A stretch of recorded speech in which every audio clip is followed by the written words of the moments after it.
Olá e bem-vindos a mais uma análise aprofundada. Hoje, a gente vai mergulhar no texto oficial da norma regulamentadora número 01, a NR01.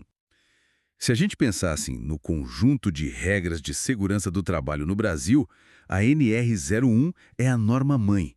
É ela que dita as regras do jogo para todo o resto, sabe?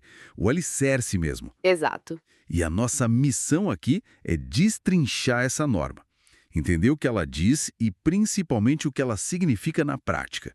E vamos focar muito num conceito que, para mim, mudou tudo: o gerenciamento de riscos ocupacionais, o famoso GRO. Exatamente. E o mais interessante, eu acho, é que a NR01 representa uma mudança de filosofia, de mentalidade. Ah, como assim? A gente sai de um modelo que era quase um checklist de obrigações, sabe? Muitas vezes reativo, Certo? para um sistema de gestão. A ideia agora é que a segurança seja um processo vivo, contínuo e, o mais importante, proativo. É a ferramenta para construir de fato uma cultura de prevenção. Uma cultura de prevenção, gostei disso. Não só de conformidade. Isso. Então vamos lá, vamos pelo começo. Se ela é essa base toda, para que exatamente ela serve e quem no fim do dia tem que seguir essas regras? Bom, o objetivo é duplo. Primeiro, ela funciona como um dicionário, um manual de instruções para todas as outras NRs. Ela harmoniza os termos para todo mundo falar a mesma língua, né? Entendi. E segundo, e aqui está o coração da mudança, ela estabelece as diretrizes para o tal do gerenciamento de riscos ocupacionais. O GRO é o motor de toda a prevenção. E sobre quem precisa seguir, a gente sempre fala empresas, mas a abrangência é bem maior que isso, né? Muito maior. A norma é super clara nisso. Ela é obrigatória para toda e qualquer organização que tenha empregados no regime da CLT. Ah, então, basicamente, se tem alguém com carteira assinada, a norma está valendo. Exato. Não importa se é uma startup de 10 pessoas, uma indústria gigante, um órgão público. Não importa. Órgão público da administração direta e indireta, poder legislativo, judiciário, onde tiver um vínculo de emprego formal, a NR01 precisa ser seguida. Entendi. E a responsabilidade de fiscalizar tudo isso, de garantir que as regras sejam cumpridas, fica com a Subsecretaria de Inspeção do Trabalho. Certo. Então, se a regra é para quase todo mundo, vamos falar de responsabilidades, que é onde a coisa pega. O que a norma espera do empregador? Olha, a lista de deveres é bem robusta. O mais óbvio é cumprir e fazer cumprir as regras, mas vai muito além. Aham. O empregador tem o dever de ser transparente, de informar os trabalhadores sobre os riscos que eles correm, sobre as medidas de prevenção que a empresa adota Certo. e até sobre os resultados dos exames médicos e das avaliações ambientais. Aquela ideia de que essa informação é sigilosa acabou. E tem um ponto que eu acho genial, que é a hierarquia das ações. Não é só sair distribuindo EPI e achar que está tudo certo, né? De jeito nenhum. Esse é um dos conceitos mais importantes. A norma estabelece uma ordem de prioridade muito clara, muito lógica, para controlar os riscos. E não é uma sugestão, é uma ordem a ser seguida. Então, na prática, se uma máquina faz um barulho ensurdecedor, a norma diz para a empresa primeiro tentar, sei lá, trocar por uma mais silenciosa ou enclausurar a máquina, Exatamente. e não só sair dando protetor auricular para todo mundo. O EPI é o último recurso. É isso? Perfeito, você resumiu a filosofia. A prioridade número 1 é sempre eliminar o fator de risco. Não dá para eliminar, a segunda opção é o controle com medidas de proteção coletiva, como esse enclausuramento que você falou. Certo. Só depois, em terceiro lugar, vêm as medidas administrativas, tipo rodízio de função. E, por último, quando nada disso resolveu, aí sim entra o equipamento de proteção individual, o EPI. Ele é a última barreira, não a primeira. Falando em riscos, o mundo do trabalho hoje fala muito em segurança psicológica, não só física. Assédio, burnout. A NR01 reflete isso de alguma forma? Reflete e de uma maneira muito direta. Essa foi uma das atualizações mais importantes, a de 2022. Agora as organizações que precisam ter CIPA. Que agora tem outro nome também, né? Isso. Agora é Comissão Interna de Prevenção de Acidentes e de Assédio. Elas têm obrigações bem explícitas de combate ao assédio e a outras formas de violência no trabalho. E o que isso quer dizer na prática? Quer dizer que não basta mais dizer que é contra o assédio. A empresa precisa incluir regras de conduta sobre o tema nas suas normas internas, de forma clara. Entendi. Precisa criar e divulgar canais para receber e acompanhar denúncias, garantindo o anonimato de quem denuncia. E, talvez o mais importante, precisa realizar, no mínimo uma vez por ano, ações de capacitação, de sensibilização com todo mundo, do estagiário à presidência. Isso é uma virada de chave. Total. A prevenção vira uma obrigação formal. Mas segurança é uma via de mão dupla. O que a norma espera do próprio trabalhador? Com certeza!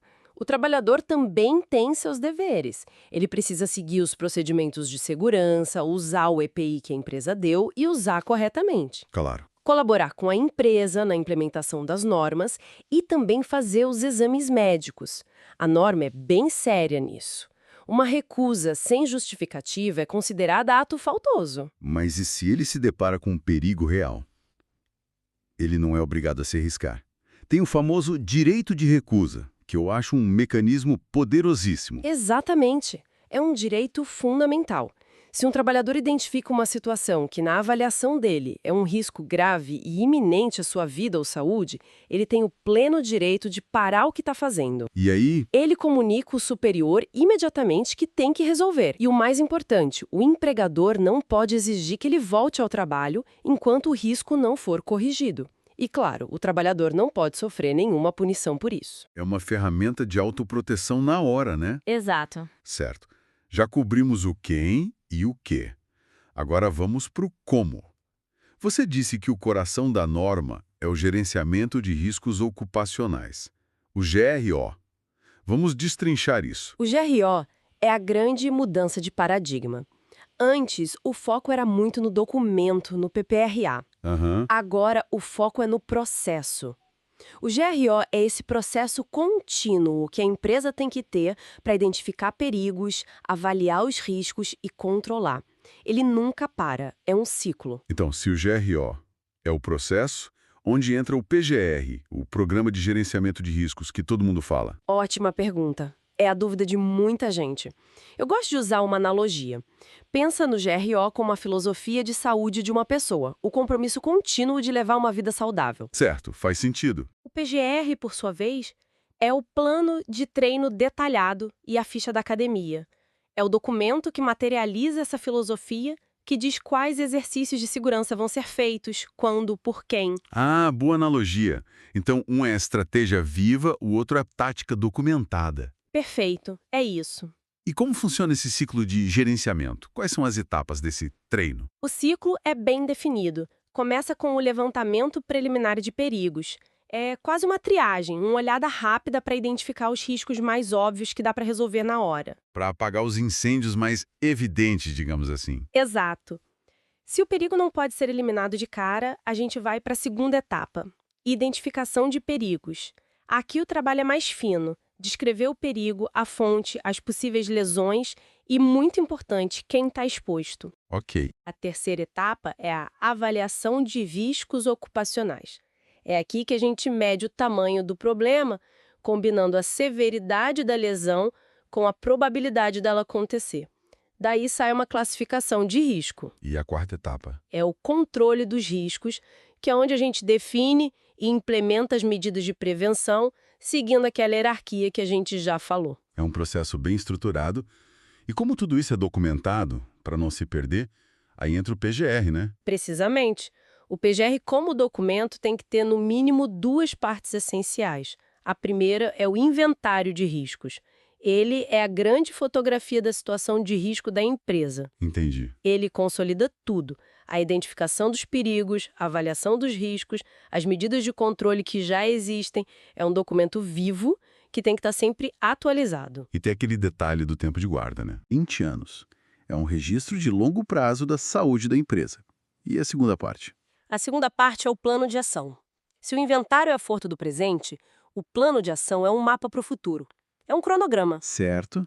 Nele a gente define que medidas vão ser implementadas, bota prazo, define responsável. É o que transforma a análise em ação concreta. Garante que o gerenciamento não fique só no papel. Faz todo sentido. É do diagnóstico para o tratamento.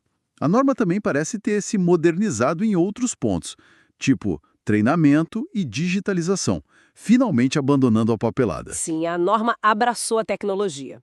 Ela deixa claro que todos esses documentos, o PGR incluso, podem ser emitidos e guardados em formato digital. Isso facilita muito a gestão. Demais! A única exigência é o uso de assinatura digital no padrão ICP Brasil para garantir a autenticidade.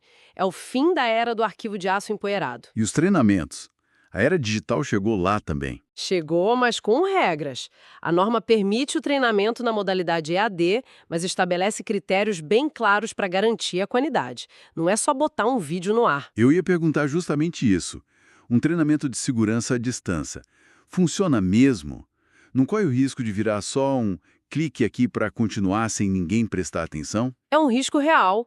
E a norma tenta evitar isso. Ela exige um projeto pedagógico bem estruturado, o uso de um ambiente virtual de aprendizagem, o AVA, que permita interação e a existência de canais para tirar dúvida com o tutor. Ah, então tem que ter um suporte. Tem. A ideia é que a tecnologia seja uma ferramenta para aprendizado, não só uma forma de marcar um cheque na lista de obrigações. Entendi.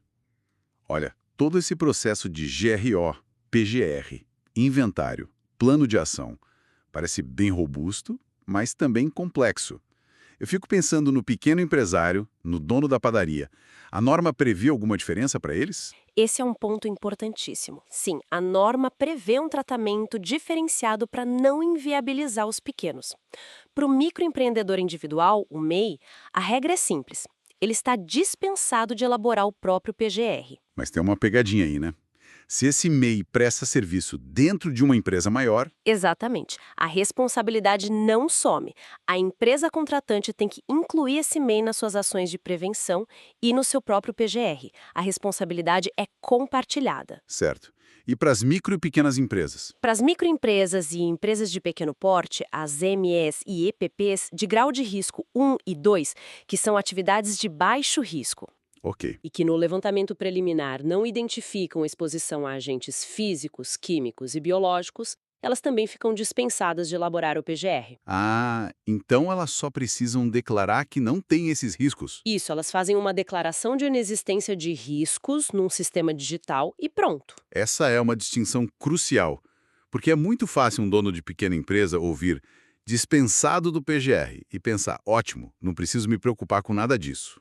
Você tocou no ponto nevrálgico da questão. A dispensa é do documento PGR, não é da obrigação de garantir um ambiente seguro e de cumprir as outras normas. Entendi. Se tem uma ANR que exige um corrimão na escada, a pequena empresa dispensada do PGR ainda precisa instalar o corrimão. A dispensa é da burocracia do programa, não da prevenção. Excelente esclarecimento. Então, para a gente amarrar tudo isso, se você tivesse que resumir em uma frase a grande transformação que a NR01 traz, qual seria? Eu diria que ela consolida a transição de uma segurança do trabalho baseada em papel e reação para uma gestão baseada em processo e prevenção. Certo. O foco agora é o ato de gerenciar, é o GRO. O documento, o PGR, é só a consequência, a ferramenta. O objetivo final é que a segurança faça parte do DNA da organização, sabe? Que seja pensada todo dia e não só quando o fiscal bate a porta. Isso nos deixa com uma reflexão final muito interessante.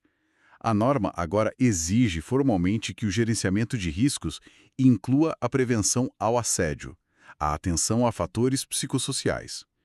Diante disso, a pergunta que fica é: de que forma as organizações podem ir além do mero cumprimento da regra para construir um ambiente que seja genuinamente saudável do ponto de vista mental e relacional, e não apenas seguro do ponto de vista físico?